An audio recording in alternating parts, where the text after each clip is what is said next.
Thyroid, PCOD, diabetes ఉన్న వాళ్ళకి IVF ముందు ఏ స్పెషల్ ప్రికాషన్స్ తీసుకోవాలి? ముందుగా మోస్ట్ ఇంపార్టెంట్ ఏంటి అంటే అండి, ఇవన్నీ కండిషన్స్‌లో మనము ఆప్టిమమ్ కంట్రోల్ అనేది అచీవ్ జేయాలి. ఫస్ట్ థైరాయిడ్ గురించి మాట్లాడినట్టయితే, మన టీఎస్‌హెచ్ అన్న బ్లడ్ టెస్ట్ 1.0-2.5 మధ్యలో రావాలి. సెకండ్ వచ్చేసి టీఎస్‌హెచ్ నార్మల్ ఉన్నప్పటికీ మీరు టీపీఓ యాంటీబాడీస్ అన్న ఒక టెస్ట్ చేసుకోండి. వాటికి స్క్రీన్ జేసుకోవాలి. సో, ఇవి థైరాయిడ్ పరంగా మనము కంట్రోల్ జేసుకోవాల్సింది. సెకండ్ వచ్చేసి డయాబెటిస్‌లో మీ బ్లడ్ షుగర్ లెవెల్స్ కంట్రోల్ తీసుకొని రావాలి. హెచ్‌బీఏవన్సీ బ్లడ్ టెస్ట్ మీరు చేసుకొని, గత 3 నెలలుగా మీ బ్లడ్ షుగర్ లెవెల్స్ కంట్రోల్‌లో ఉన్నాయా లేదా అనేది తెలుసుకోవాలి.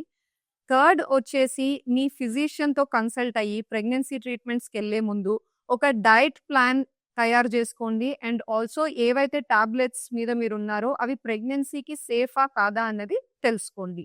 అండ్ లాస్ట్ వచ్చేసి మనకు పీసీఓడిలో ట్రీట్మెంట్‌కి వెళ్ళే వాళ్ళకి వాళ్ళ ఇండివిడ్యువలైజ్డ్‌గా వాళ్ళ బాడీకి సరిపోయేటట్టు ప్లాన్ ఫెర్టిలిటీ స్పెషలిస్ట్ తయారు చేయడం జరుగుతుంది. అంటే వాళ్ళ వెయిట్, వాళ్ళ హార్మోనల్ డిస్టర్బెన్సెస్ అన్నీ ఉద్దేశించి ఒక పర్టిక్యులర్ ప్లాన్ అనేది వాళ్ళకి తయారు చేస్తామన్నమాట. సో, ఇలా తయారు చేయడం వల్ల ఈ 3 కండిషన్స్ ఉన్న వాళ్ళు గూడా ఫెర్టిలిటీ ట్రీట్మెంట్స్ తీసుకొని సక్సెస్ పొందొచ్చు.